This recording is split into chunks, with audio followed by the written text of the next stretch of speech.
اہمیت. فوقیت یعنی اس کو سپیریورٹی. فا پس اما لیکن الذین وہ لوگ آمنو جو ایمان لائے. اب یہ سب گزر چکے ہیں پیچھے. فا پس یعلمون کیا ہے روٹ؟ عین لام میم علم رکھتے ہیں جانتے ہیں. انہو بے شک وہ کیا چیز مثال یہ مثال الحق حق ہے سچ ہے. حق پروفڈ بات کو کہتے ہیں وہ بات جو تجربے کے بعد سچ ثابت ہوئی ہو بالکل سچ ہے. من سے ربہم ان کے رب کی طرف سے. من بھی پڑھ چکے ہیں آپ رب بھی ہم بھی. وا اور اما لیکن یہ جو اما کا لفظ ہے نا ایز فار جس کا معنی کر رہے ہیں آپ یہ لیکن یہ تفصیل کے لیے آتا ہے. ٹھیک ہے کس کے لیے؟ تفصیل کے لیے یعنی بات کو مزید کھولنے اور واضح کرنے کے لیے. کبھی تاکید کے لیے بھی آ جاتا ہے لیکن اکثر تفصیل کے لیے آتا ہے. وَأَمَّا الَّذِينَ اور لیکن وہ لوگ کفروا جنہوں نے کفر کیا. روٹ کیا ہے؟ کافرا. فَيَقُولُونَ پس وہ کہتے ہیں. یقولون واو نون کس کی علامت ہے؟ جمع کی. یا وہ کے معنوں میں اور باقی کیا رہ گیا؟ قاف واو لام قول. یقولون وہ کہتے ہیں. ماذا کیا کچھ. اور یہ ذا بھی معنی میں وسعت کے لیے. ما سے بات پوری ہوتی ہے کیا کا معنی لیکن ذا کیوں آیا ہے؟ معنی میں وسعت کے لیے. کیا کچھ ما کا کیا معنی ہوتا ہے؟ کیا. اور ما ذا کا کیا معنی ہے؟ کیا کچھ. ارادہ ارادہ کیا. ارادہ میں بھی حرف علت ہے. را واو دال اس کا روٹ ہے رود. را واو دال رود کسی چیز کی تلاش میں آنا جانا. اور ارادہ کہتے ہیں کسی بات یا کام کرنے کا دل میں خیال آنا اور چاہنا. ماذا ارادہ کیا کچھ ارادہ کیا کیا چاہا. اللہ اللہ نے. بی ہاذا بی کا کیا معنی ہوتا ہے؟ ساتھ. ہاذا اس پیچھے پڑا ہاذا کہاں پڑا نکالیے اور دیکھیے ڈھونڈیے. ہاذا الذی رزقنا من قبل. جی ہاں. مثلا مثال. یدل وہ گمراہ کرتا ہے. روٹ کیا ہے؟ دوال لام لام دلال دلالت اردو میں بھی آتا ہے. کہاں پڑا پیچھے؟ ضالین. شابش. یدل بھی ساتھ اس کے کس کے؟ مثال کے. ایسی مثال کے ذریعے گمراہ کرتا ہے کثیرن بہت سو کو. کثیر کا لفظ کس سے ہے؟ کثرت سے. اور کس کے وزن پر ہے؟ کثیر. فاعل علیم عظیم کریم. ٹھیک ہے نا رائم ہے نا اس میں. کثیرن بہت سو کو. اور کثیر کا تو ویسے ہی بہت زیادہ معنی ہے لیکن ویسے بھی فعیل کس کے لیے آتا ہے؟ کثرت کے لیے. و اور یہدی ہدا یہدی راہ دکھانا ہدایت دیتا ہے. پیچھے پڑا کہاں؟ ہدی للمتقین. بہی ساتھ اس کے کس کے؟ مثال کے. کثیرن بہت سو کو دوبارہ آ گیا. و اور ما نہیں یہاں ما کا معنی نہیں. ایک بات آج یاد رکھیے کہ ما کا معنی ڈیفینیٹلی نہیں ہوگا اگر اس کے بعد الا آ رہا ہو جملے میں. یہاں دیکھیے سینٹنس وما یدل بہ الا الفاسقین. تو یہ جو الا ہے اس کی وجہ سے ما کا ترجمہ کیا ہو رہا ہے؟ نہیں. یاد رہے کہ یہ بات کیونکہ ما کا کیا مطلب بھی کیا ہم نے اور ما کا جو بھی کیا اور ما کا نہیں بھی کیا تو اب کیسے پتہ چلے؟ تو ما کے بعد اگر الا آ رہا ہو تو بس آپ یقین کر لیجئے کہ اس کا معنی اب نہیں ہی ہوگا. ٹھیک ہے. وما اور نہیں یدل گمراہ کرتا بھی ساتھ اس کے الا مگر الفاسقین کس کی جمع ہے؟ فاسق کی. روٹ کیا ہے؟ فا سین قاف فسق. فسق کا لفظی معنی ہوتا ہے حد سے باہر نکلنا.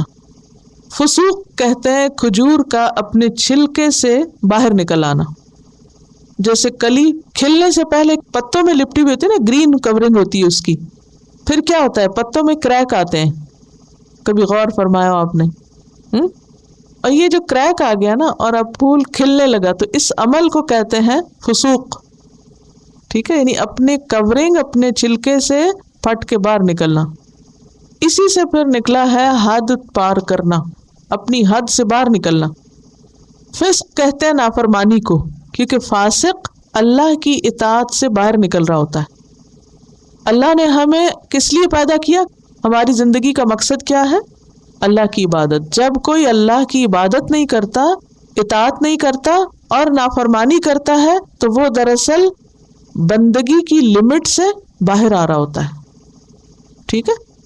وما يضل به الا الفاسقین، نہیں گمراہ کرتا اس کے ذریعے مگر فاسقوں کو. کون ہے فاسق؟ الذین، وہ لوگ، ینقضون، جو توڑتے ہیں. واو نون کس کی علامت ہے؟ اور یا غائب کی، وہ. اور باقی کیا رہ گیا؟ نون قاف ضاد، نقض. نقض عہد اردو میں بھی آتا ہے، توڑنا. نقض کا کیا معنی؟ توڑنا، اور خاص طور پر عہد توڑنا. ویسے تو توڑنے کے لیے اور بھی لفظ ہیں، مثلا عربی زبان میں کسر کا معنی بھی توڑنا ہوتا ہے، لیکن خاص طور پر یہاں کسی چیز کو پکا کرنے کے بعد توڑنا. جیسے کسی چیز کو خوب مضبوط کر لینا اور پھر اس کے بعد اس کو توڑ دینا، تو اس توڑنے کے لیے نقض آتا ہے. کس توڑنے کے لیے آتا ہے؟ پکا کرنے کے بعد کسی چیز کو توڑنا، یعنی کھولنا. ینقضون عہد اللہ، اللہ کا عہد. عہد کہتے ہیں قول، قرار، عہد و پیمان، معاہدے کے لیے. عہد اللہ، اللہ کا عہد. من سے، بعدی، بعد، میثاقہ. اچھا یہ جو من ہے یہ بھی زائد ہے، بعد سے بھی معنی پورا ہو رہا ہے. میثاق، میثاق کا روٹ جو ہے واو ثا قاف ہے، وثق، ثقہ. واو ثا، ثا سے جس کو ہم کہتے ہیں، تا ثا. میثاقہ، وثوق، پکا کرنا، کانٹریکٹنگ. اس کے پکا کرنے کے بعد، یعنی اقرار کو، عہد کو خوب پکا کرنے کے بعد کیا کرتے ہیں؟ توڑ دیتے. اور یقطعون، کاٹ دیتے ہیں. یقطعون میں بھی آپ دیکھیے واو نون کس کے لیے؟ جمع کے لیے. اور روٹ کیا بنتا ہے؟ قاف طا عین، قطع. اردو میں استعمال ہوتا ہے قطع کرنا، منقطع کرنا، قطع کرنا، قطع تعلقی، یہ وہی قطع ہے. قطعہ بھی کہتے ہیں. قطعہ کس کو کہتے ہیں؟ پیس کو، ٹکڑے کو، کاٹی ہوئی چیز، الگ کی ہوئی، کاٹتے ہیں. ما، جو، امرا، حکم دیا. اردو میں امر کا لفظ استعمال ہوتا ہے. اللہ، اللہ نے، بھی، ساتھ اس کے. کس کے؟ میثاق کے یا عہد کے. یہ امر کی طرف اشارہ ہے، یعنی جس چیز کا اللہ نے حکم دیا، ان یہ کہ یوصل، جوڑا جائے. یوصل، واو صاد لام، اس کا روٹ ہے وصل. وصل کا معنی ہوتا ہے جوڑنا، ملانا. پیچھے پڑا وصل کہیں نہیں آیا. کس میں پڑھا تھا؟ الذی اسم موصول میں نے بتایا تھا اور اس میں وصل بتایا تھا. میں یہی سوچ رہی تھی کہیں نہ کہیں وصل کی بات ہوئی ہے. وصل کا معنی ہوتا ہے جوڑنا. اردو میں استعمال کرتے ہیں یہ چیز مجھے موصول ہو گئی. کیا مطلب؟ مل گئی، یعنی مجھ سے آ کے جڑ گئی، لگ گئی. ایو صلاح کے جوڑا جائے. وا، اور یفسدون، وہ فساد کرتے ہیں. فا سین دال، فساد، بگاڑ. دو طرح کا ہوتا ہے، حصی اور معنوی. یہ بورڈ پہ میں لکھتی ہوں، یہ ٹرمز میں اکثر یوز کروں گی، پھر آپ کو ان کا معنی آنا چاہیے. فساد کہتے ہیں کرپشن کو. کرپشن دو طرح کی ہوتی ہے، ایک ہوتی ہے ذہنی اور ایک ہوتی ہے جسمانی. حصی از جسمانی اور معنوی از ذہنی، جسے ہم کہتے ہیں ذہنی بگاڑ. ذہنی بگاڑ کیا ہوتا ہے؟ کسی کا دماغ خراب ہو جانا. ہم کہتے ہیں اس کا دماغ خراب ہے، بولتے ہیں کبھی فلاں کا تو دماغ خراب ہو گیا، یعنی اس کے دماغ میں خلل ہے، یعنی اس کی سوچ بگڑ گئی ہے، سوچ ہی فساد کا شکار ہوگی. اور بعض اوقات آپ کہتے ہیں کہ دہی خراب ہو گیا، تو وہ کیا ہے؟ فساد حسی. حسی مطلب یہ کہ سامنے نظر آ رہا ہے کھانا یا کوئی چیز خراب ہوگی، بگڑ گئی، اب وہ استعمال نہیں کی جا سکتی. ٹھیک. وَيُفْسِدُونَ فِي الْأَرْضِ، اور وہ فساد کرتے ہیں فی الارض، زمین میں. اور ارتھ میں نے بتایا تھا کہ انگریزی کا ارتھ جو ہے بیسیکلی عربی کے ارض سے ہے. اولئک، یہی لوگ. اولئک کہاں پڑا ہے؟ اولئک الذین اشتروا الضلالۃ، ہم وہی، الخاسرون، خاسرون واو نون جمع کے لیے، اور پیچھے کیا رہ گیا؟ خاسر. خاسر کا روٹ ہے خا سین را، خسر یخسر، خاسر لوزر. ہم الخاسرون، وہ ہیں خسارہ پانے والے. اصل میں خاسر کہتے ہیں اس کو جس کا نفع چلا جائے، جس کا پروفٹ اس کو نہ ملے. جس سودے میں، جس بزنس میں کوئی پروفٹ نہ ہو، وہ کیا بزنس ہے؟ خسارے والا، گھاٹے کا. کیفا، کس طرح؟ تکفرون، یہ جو کیفا ہے یہ کیفیت کا لفظ اردو میں پڑھا کبھی؟ کیفیت، کیفیت کیا ہوتی؟ کسی چیز کی حالت. تو کیفا کس طرح، کیسے، ہاؤ کم، استفہام کے لیے بھی ہے اور تعجب کے لیے نہیں، حیرت کی بات ہے، بھلا کیسے. تکفرون، تم کفر کرتے ہو. تکفرون واو نون کس کے لیے؟ جمع کے لیے، اور روٹ کیا ہے؟ کافارا، کفر، اور تا تم کے لیے. کل بھی ہم نے پڑھا تھا نا، تا تم کے لیے آتا ہے، جیسے انعم تا، انعام کیا تو نے. تکفرون، تم کفر کرتے ہو، باللہ ساتھ اللہ کے، اللہ کا. وا اور کن تم، تھے تم. کن تم کا روٹ کیا ہے؟ تم تو تم کے لیے ہے، اور کن کس سے؟ کاف واو نون سے، کانا یکون کون، ہونا. وکن تم، اور تھے تم، امواتن مردہ. اموات روٹ ہے میم واو تا، موت. موت کہتے ہیں روح کی عدم موجودگی، روح کا نہ ہونا. لائف لیس، موت کا معنی کیا؟ لائف لیس ہونا، زندگی کا نہ ہونا، روح کا نہ ہونا. اور یہ ضروری نہیں ہو کہ زندہ ہونے کے بعد ہی کوئی مرے.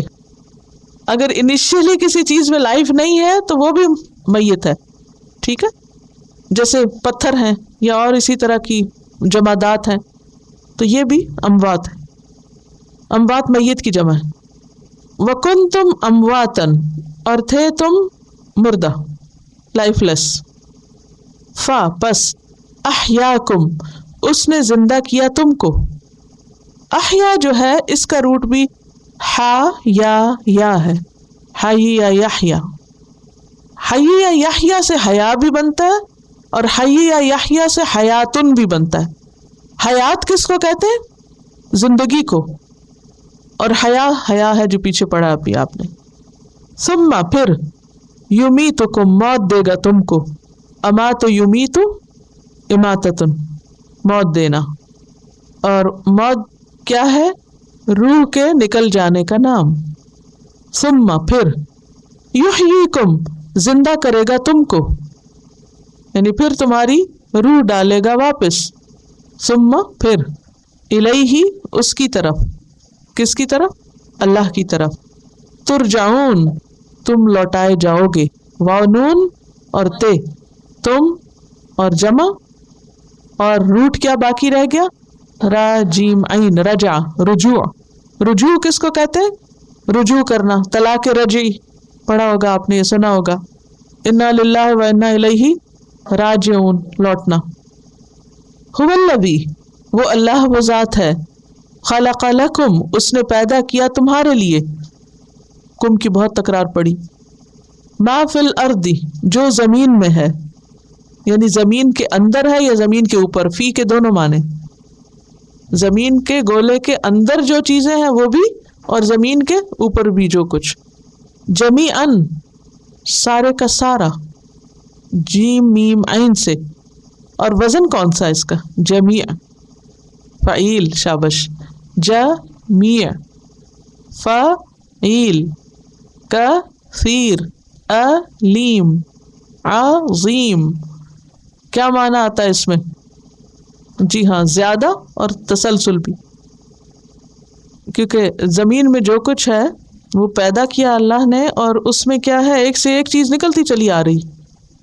اب دیکھیں ایک گندم کے دانے سے کتنا کچھ نکل آتا ہے. ثم پھر استوا وہ متوجہ ہوا. استوا کا لفظی معنی ہوتا ہے سیدھا کھڑا ہونا، درست سیدھا ہو جانا، لیکن جب اس کے بعد الہ آیا تو کیا معنی ہوا؟ توجہ کرنا. پھر وہ متوجہ ہوا الی السماء طرف آسمان کے. فسواہن پھر اس نے درست بنا دیا ان کو. سوا یسوی تسویہ، سین واو یا اس کا روٹ ہے. اس سے پہلے اس سے ملتا جلتا ایک لفظ ہم پڑھ چکے ہیں، سواؤن. اس میں بھی روٹ میں نے آپ کو سین واو یا بتایا تھا. کیا معنی ہوتا ہے سوا کا؟ برابر، ہموار، لیول کر دینا، درست کر دینا، کسی چیز کو پورا بنانا، ٹھیک کرنا، نوک پلک سنوارنا، یعنی فائنل ٹچ دینا. سبع سات، سماوات آسمان، سما کی جمع ہے سماوات. وا اور ہوا وہ کون؟ اللہ. بکل ساتھ ہر، شیئن چیز. کل کا لفظ استعمال ہوتا ہے، کل کا مطلب ہوتا ہے کہیے. لیکن میں آپ سے یہ پوچھ رہی ہوں کہ ہم جو مرنے کے بعد کل کرتے ہیں وہ کیا سوچ کے کرتے ہیں؟ کیونکہ کل کا لفظی معنی ہوتا ہے فرمائیے، کہیے.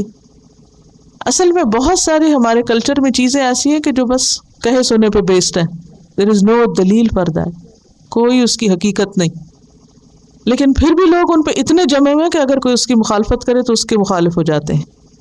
کل شیئن، شیء کا لفظ پیچھے پڑا، کہاں پڑا؟ ان اللہ علی کل شیئن. جی ہاں، شیئن کا لفظ ہے نا شاء، جو ہم کہتے ہیں نا انشاء اللہ. شاء کا مطلب ہوتا ہے چاہنا. تو شیء چیز، چیز کیا ہے؟ جس کی خواہش ہوتی ہے. علیم جاننے والا، علم عالم علیم. کیا فرق ہے عالم اور علیم میں؟ علیم بہت زیادہ جاننے والا، کثرت کے لیے. کس وزن پر ہے؟ فعیل. اب ہم تفسیر دیکھتے ہیں. ان اللہ لا یستحیی ان یضرب مثلا ما بعوضۃ فما فوقها. بے شک اللہ نہیں شرماتا اس بات سے کہ وہ کوئی مثال بیان کرے جو مچھر کی ہو یا اس سے بڑھ کر. اللہ سبحانہ و تعالیٰ نے قرآن مجید میں لوگوں کو سمجھانے کے لیے طرح طرح کی مثالیں دی ہیں. ان مثالوں میں مکھی کا ذکر بھی آتا ہے اور مکڑی کا بھی آتا ہے. تو بعض لوگ جن کا مطلب یا مقصد یا غرض قرآن سے کوئی سبق حاصل کرنا نہ تھا، بلکہ وہ صرف یہ دیکھ رہے تھے کہ قرآن میں اور کیا آتا ہے، یا کون سی چیزیں ایسی ہیں کہ جس میں ہم کوئی شوشہ اٹھا سکتے ہیں، یا یہ کہ ان میں کوئی کمی یا خامی ڈھونڈ سکتے ہیں کہ جس کی بنا پر ہم یہ کہہ سکیں کہ اس میں تو کوئی خاص ایسی چیز ہے نہیں، اور یہ ایسا اللہ کا کلام کیسے ہو سکتا ہے جس میں مکھی اور مکڑی اور ان چیزوں کا ذکر ہے. تو ان آیات کے شان نزول کے بارے میں یہ آتا ہے کہ ایک موقع پر کچھ لوگوں نے یہ اعتراض کیا کہ قرآن مجید میں مکھی کا ذکر کیوں ہے؟ اگر یہ اللہ کا کلام ہے تو اتنی چھوٹی باتیں کیوں کی اللہ نے؟ اللہ سبحانہ وتعالیٰ فرماتے ہیں کہ اللہ اس بات سے نہیں شرماتا کہ وہ کوئی بھی مثال بیان کرے، خواہ وہ مچھر کی ہو یا اس سے مزید کسی اور چھوٹی چیز کی ہو. کیونکہ مثال بیان کرنے کا اصل مقصد بات سمجھانا ہے، وہ چیز مقصود نہیں ہے. اگر مکھی کی مثال بیان کی گئی ہے یا مکڑی کی مثال بیان کی گئی ہے تو بات مکھی یا مکڑی کی نہیں ہو رہی، بات کسی اور چیز کی ہو رہی ہے. اس مثال سے کچھ اور سمجھایا جا رہا ہے. تو تم توجہ رکھو اصل مقصد پر، نہ کہ چیزوں پر. سورۃ الروم آیت 58 میں اللہ تعالیٰ فرماتے ہیں وَلَقَدْ ضَرَبْنَا لِلنَّاسِ فِي هَذَا الْقُرْآنِ مِنْ كُلِّ مَثَلٍ. ہم نے قرآن میں لوگوں کے لیے ہر طرح کی مثالیں بیان کی ہیں. قرآن مجید میں ہر طرح کی مثال بیان کی گئی ہے. کس کے لیے؟ لوگوں کے لیے. لیکن ان سے فائدہ کون اٹھاتا ہے؟ وہی جو حق کا طالب ہو، وہی جو ہدایت چاہتا ہو. اب یہ مکھی کی مثال کہاں بیان کی گئی؟ سورۃ الحج آیت 73 میں اللہ تعالیٰ نے فرمایا یا ایھا الناس ضرب مثل، اے لوگوں ایک مثال بیان کی جاتی ہے، فاستمعوا لہ، اسے غور سے سنو، ان الذین، یقیناً وہ ہستیاں، تدعون من دون اللہ، جن کو تم اللہ کو چھوڑ کے پکار رہے ہو، لن یخلقوا ذبابا، انہوں نے ایک مکھی بھی پیدا نہیں کی، وہ ایک مکھی بھی پیدا نہیں کر سکتے، وَلَوْ اجْتَمَعُوا لَهُ، خواہ وہ سب اس کے لیے اکٹھے کیوں نہ ہو جائے، سارے لوگ جمع ہو کر ایک مکھی بھی نہیں بنا سکتے۔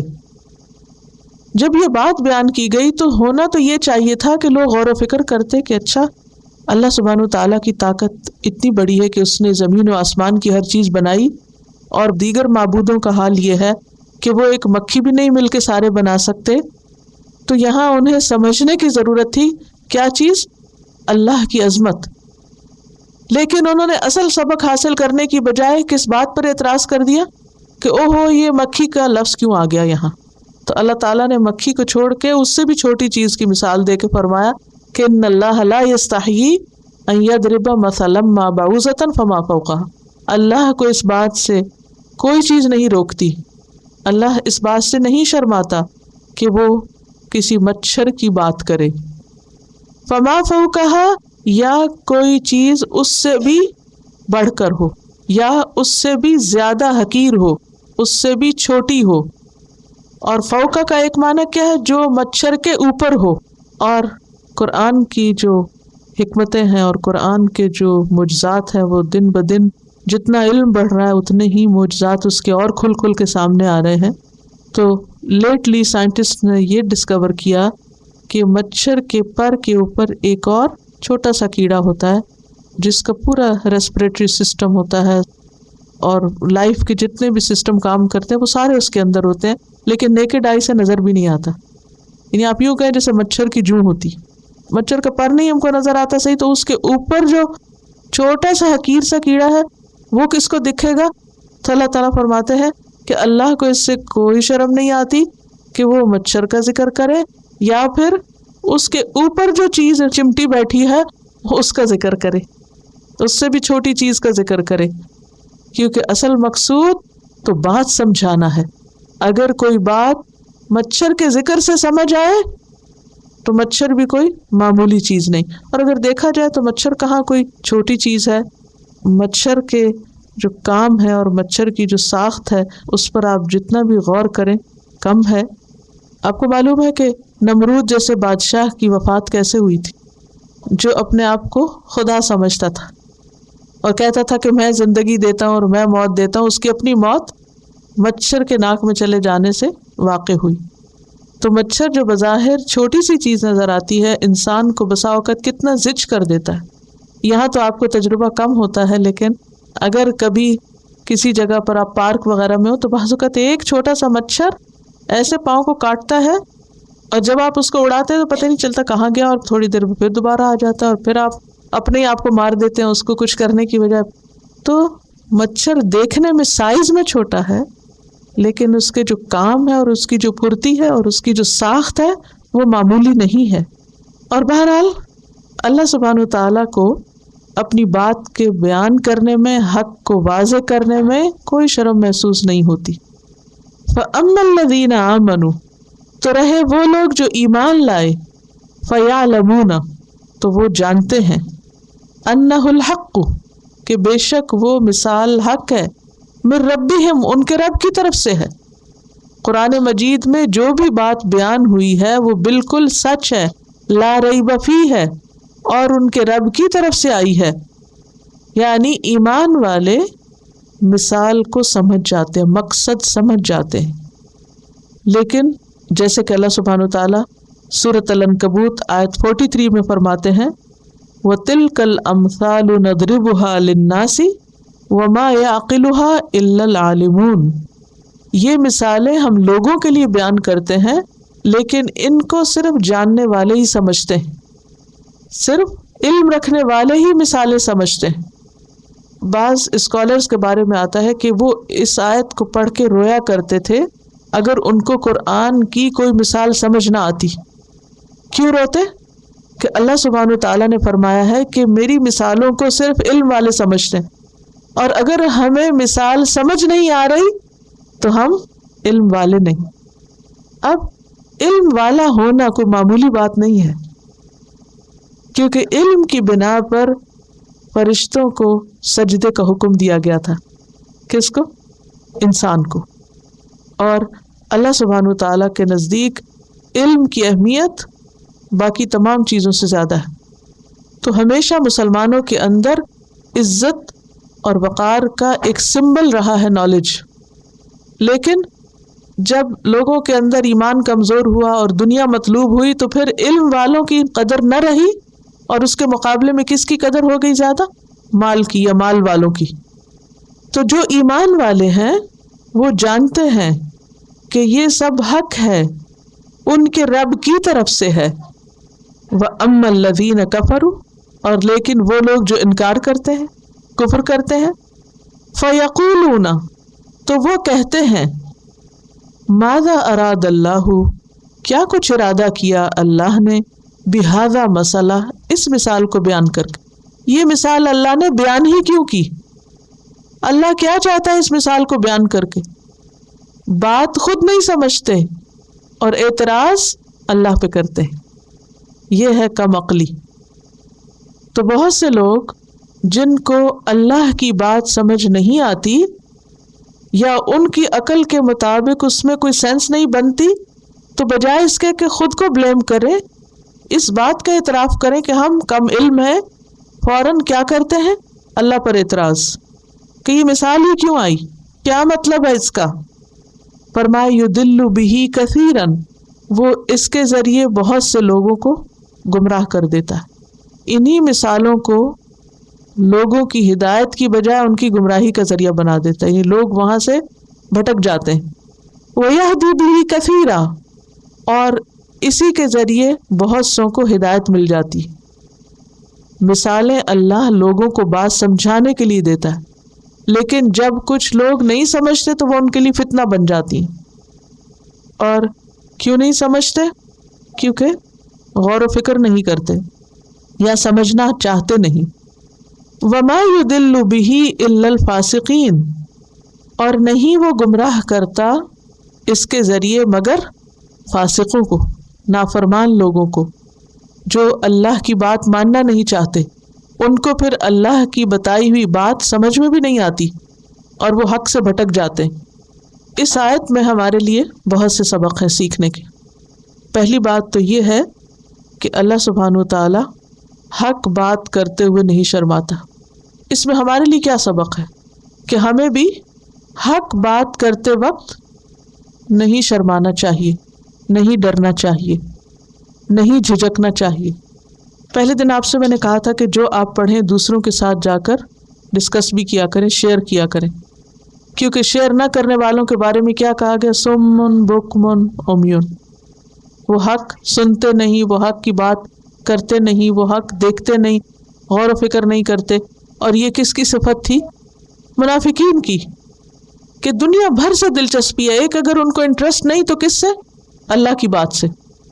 تو بات یہ ہے کہ ہمیں اس سے بہت بڑا سبق ملتا ہے کہ حق بات کرنے کے لیے ڈرنا جھجکنا نہیں چاہیے۔ سچی بات خواہ وہ چھوٹی سی کیوں نہ ہو، خواہ وہ مچھر جتنی کیوں نہ ہو یا اس سے بھی چھوٹی کیوں نہ ہو، حق بات کرنے میں کوئی شرم نہیں، خیر کی بات آگے پہنچانے میں کوئی شرم نہیں۔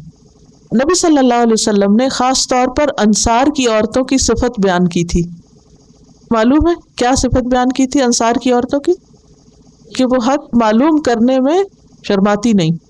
اچھا، بعض اوقات ایسا ہوتا ہے نا کہ ہمیں دین کی کوئی بات پتہ نہیں ہوتی، لیکن ہم شرم کے مارے پوچھتے نہیں۔ کیا سوچتے ہیں؟ لوگ کہیں گے اس کو اتنا بھی نہیں پتا، اتنی چھوٹی سی بات اور اتنی بڑی ہوگی اور اس کو ابھی تک نہیں پتا۔ ایسا نہیں سوچنا چاہیے۔ انسان کو ہمیشہ کھلے دل اور کھلے ذہن کے ساتھ رہنا چاہیے۔ اگر کوئی ہنسے بھی کوئی بات نہیں۔ بعض اوقات ایسا ہوتا ہے جیسے آپ کی گروپ سٹڈی ہوتی ہے تو کوئی ایک شخص کوئی چھوٹی سی بات پوچھ لیتا ہے اور باقی ہنسنا شروع کر دیتے ہیں۔ یہ ہنسنا نہیں چاہیے۔ ہر ایک کو آزادی ہونی چاہیے کہ اس کے دل میں جو سوال ہے، جو بات ہے، وہ پوچھ لے۔ اچھا بہت سے لوگ جب میں سوال کرتی ہوں جواب نہیں دیتے. کیوں نہیں دیتے؟ پتا ہوتا ہے پھر بھی نہیں دیتے. کیوں؟ شرماتے ہیں, جھجکتے. اچھا جھجکتے کیوں ہے کہ ہائے اور کیا کہیں گے کوئی. لیکن اگر بات درست ہو تو کبھی نہ جھجکا کریں, اپنے اندر کریج پیدا کریں. ٹھیک ہے, کیونکہ سچ کا بہت وزن ہے, خواہ وہ رائی کے دانے برابر ہی کیوں نہ ہو. آپ کو معلوم ہے جس کے دل میں رائی کے دانے برابر بھی ایمان ہوگا وہ ایک دن جہنم سے نکال لیا جائے گا. اس کا مطلب ہے کہ سچی بات, خالص بات, اچھی بات, خواہ وہ چھوٹی ہی کیوں نہ ہو, اس کا بہت بڑا وزن ہے. تو ان اللہ لا یستحی ان یضرب مثلا ما بعوضۃ فما فوقها. دوسری بات یہ ہے کہ اچھی بات کون سی ہوتی ہے, یعنی اچھا کلام کون سا ہوتا ہے. اس میں 4 چیزیں ہوتی ہیں. نمبر 1, علم پر مبنی ہو, یعنی کون سی بات کرتے ہوئے نہیں شرمانا چاہیے جو علم پر مبنی ہے. نمبر 2, وہ سچی ہے. نمبر 3, نیت اچھی ہے پیچھے کرنے میں. بعض اوقات آپ کسی کو کوئی اچھی بات بتاتے ہیں تو وہ کیا کرتے ہیں, ناراض ہو جاتے ہیں. تو آپ کو نہیں ڈرنا چاہیے. کیوں؟ اس لیے کہ آپ کی نیت بہت اچھی تھی اور علم کی بات ہے اور سچی بات ہے. اور ایک اور چیز یہ کہ الفاظ اچھے ہونے چاہیے. بعض اوقات ہم ایک بہت اچھی بات کر رہے ہوتے ہیں مگر جو الفاظ کا چناؤ ہے وہ کیسا ہوتا ہے, انتہائی بھونڈا. اس کے نتیجے میں کہتے ہیں دوسرے شخص کے کانوں پہ وہ الفاظ ہتھوڑے کی طرح پڑتے ہیں اور وہ حق نہیں سننا چاہتا. ٹھیک ہے, تو ایک اچھی بات کی کیا خوبی ہے؟ نمبر 1, علم کے ساتھ ہو. نمبر 2, سچائی پر مبنی ہو. نمبر 3, نیت اچھی. اور نمبر 4, الفاظ اچھے ہوں. پھر اس کے بعد آپ دیکھیے کہ فَأَمَّا الَّذِينَ آمَنُوا فَيَعْلَمُونَ أَنَّهُ الْحَقُّ مِن رَّبِّهِمْ. ایمان والوں کی خوبی یہاں بیان کی گئی ہے کہ وہ اللہ پر اعتماد کرتے ہیں, وہ اللہ کی باتوں کو سچا سمجھتے ہیں, وہ اللہ کی بات میں شک نہیں کرتے. یعنی مومن اللہ کی باتوں پر اعتراض نہیں کرتا. تیسری بات, وَأَمَّا الَّذِينَ كَفَرُوا فَيَقُولُونَ مَاذَا أَرَادَ اللَّهُ بِهَذَا مَثَلًا. انکار کرنے والے کفار و منافقین اللہ کی بات پر اعتراض کرتے ہیں, اس کا مذاق اڑاتے ہیں, اس کو حقیر سمجھتے ہیں. کیونکہ سٹائل آپ دیکھیں نا, ماذا اراد اللہ بہذا مثلا, کیا مطلب ہے, what does it mean, یہ کیا ہے, it doesn't make any sense, یہ کیوں کہا, وہ کیوں کہا. انہیں اللہ کی باتوں پر اعتراض ہوتا ہے. یہ کوئی جرت نہیں, یہ کوئی بریوری نہیں, یہ کوئی انٹیلیجنس نہیں کہ انسان اللہ کی بات پر اعتراض شروع کر دے اور کہے کہ میں تو بہت انٹلیکچوئل ہوں, میں تو ہر ایک کو چیلنج کر سکتا ہوں, اور نعوذ باللہ میں تو اللہ کی بات کو بھی چیلنج کر سکتا ہوں. یہ کوئی عقل مندی نہیں. اس کا یہ مطلب نہیں کہ ہم بلائنڈلی ہر چیز کو بغیر سوچے سمجھے کہ بس ٹھیک ہی ہے. نہیں, آپ اپنی آنکھیں کھولیں, آپ سوچیں, غور کریں, اور اگر نہیں سمجھ آئے تو کیا کہیں کہ ابھی میری عقل کم ہے, میں اس قابل نہیں ہوئی کہ اس کو سمجھ سکوں. یہ نہیں کہ اللہ کی بات میں کوئی گڑبڑ. اچھا ایسا ہوتا ہے نا جب ہم چھوٹے ہوتے ہیں, کوئی چیز اوپر رکھی ہوتی ہے تو پھر ہم سے اٹھائی نہیں جاتی, ہم اوپر کرتے ہیں ہاتھ, پھر کیا کرتے ہیں اپنے پنجوں پہ کھڑے ہوتے ہیں اور اوپر کرتے, پھر ہم ایک اور چیز لاتے, اس پہ چڑھتے, پھر جا کے چیز اٹھاتے, ہے نا. تو اسی طرح ہماری عقل بھی کبھی چھوٹی ہوتی ہے, وہ سمجھ نہیں آتی, تو پھر ہمیں کوشش کرنا چاہیے, اچھا ابھی نہیں سمجھ آئی, اگلی دفعہ پھر صحیح, اگلی دفعہ پھر صحیح. جیسے کسی بھی علم میں آپ دیکھیے, کوئی بھی آپ کتاب پڑھتے ہیں, کوئی بھی سبجیکٹ آپ پڑھتے ہیں, میتھمیٹکس پڑھیں, کیمسٹری پڑھیں, کچھ بھی پڑھیں, ضروری تو نہیں ہوتا کہ پہلی دفعہ میں ساری باتیں سمجھ آ جائے. اور اگر نہیں سمجھ آتی تو پھر آپ کیا کہتے ہیں, یہ انہوں نے غلط لکھا ہے. یہ نہیں کہتے, کیا کہتے ہیں, اچھا پھر میں فریش صبح میں پڑھوں گی, دوبارہ پڑھوں. پھر آپ کسی اور سے پوچھتے, اچھا آپ مجھے سمجھائیے, مجھے سمجھ میں نہیں آیا. ادھر دیکھتے ہیں, اس سے پوچھتے, اس سے پوچھتے, کوشش کرتے, اسٹرگل کرتے ہیں. لیکن یہ نہیں کہتے کہ یہ سب بے وقوف ہیں جنہوں نے کتابیں لکھ دی. بعض اوقات وہ پروو بھی ہو جاتا ہے کہ وہ غلط ہے, پھر بھی علم کی دنیا میں ایک احترام ہوتا ہے. کرٹیسائز کرتے ہیں, لیکن کرٹیسائز کرنے کے پیچھے یعنی پازیٹیو کرٹیسزم ہوتا ہے. نیگیٹو کرٹیسزم کرنے والے ہی کے خلاف جاتا ہے. تو اسی طرح دین کی کوئی بات سمجھنے کے لیے سوال کرنا برا نہیں. اور انشاءاللہ آپ دیکھیں گے کہ فرشتوں نے بھی اللہ سبحانہ وتعالیٰ سے سوال کیا تھا اور اپنی رائے کا اظہار کیا تھا. آپ اپنے اوپینین کا اظہار کر سکتے ہیں, آپ اپنی دل کی بات کر سکتے ہیں, لیکن یہ نہیں کہہ سکتے کہ نعوذ باللہ یہ بات غلط ہے اور یہ ایسا ہونا نہیں چاہیے اور ایسا ہو نہیں سکتا اور it doesn't make any sense. یہ مومن کا طریقہ نہیں ہوتا. تو مومن کون ہے؟ جو اللہ کی بات کا احترام کرتا ہے. اس کے برعکس منافقت کیا ہے؟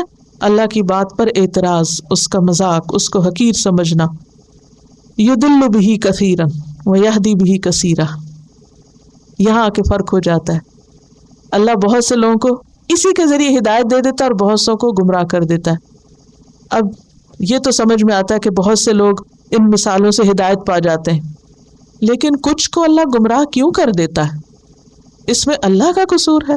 نہیں، اللہ تعالیٰ نے خود وضاحت کر دی، وَمَا يُضِلُّ بِهِ إِلَّا الْفَاسِقِينَ. وہ صرف فاسقوں کو گمراہ کرتا ہے. فاسق کون ہے؟ جو اپنی خواہشات کی پیروی کرنے والے، جو اللہ کے راستے پر چلنے والے نہیں، ہدایت پہ چلنے والے نہیں، بلکہ اس کے برعکس اپنی مرضی کرنے والے، حدیں توڑنے والے، جو اپنی مرضی کے مطابق جینا چاہتے ہیں، اللہ کی باؤنڈریز کے اندر نہیں رہنا چاہتے، اللہ کی بتائی ہوئی باتوں کے اندر نہیں جینا چاہتے. ایسے لوگوں کو ہدایت نہیں ملتی.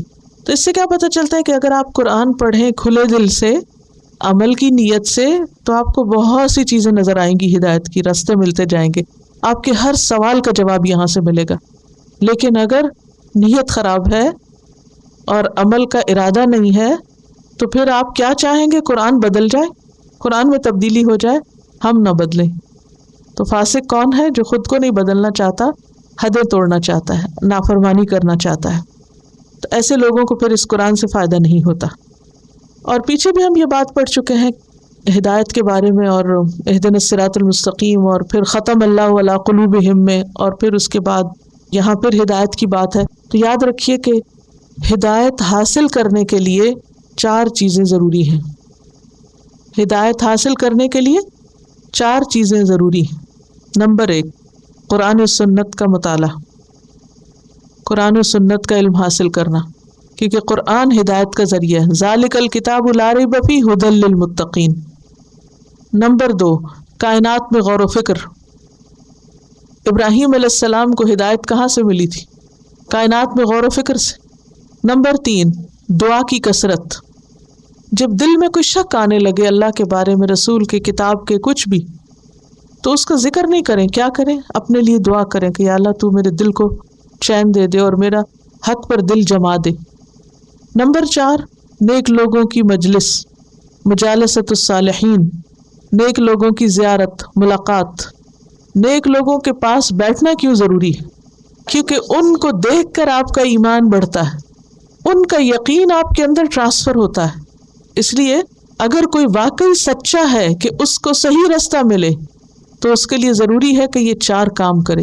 نمبر 1، علم حاصل کرے. نمبر 2، غور و فکر کی عادت ڈالے. نمبر 3، دعا کرے. اور نمبر 4، نیک لوگوں کی مجلس میں بیٹھے. اپنے آپ کو چیک کر لیجئے. وآخر دعوانا ان الحمد للہ رب العالمین. سبحانک اللہم وبحمدک، نشہد ان لا الہ الا انت، نستغفرک ونتوب الیک. السلام علیکم ورحمۃ اللہ وبرکاتہ.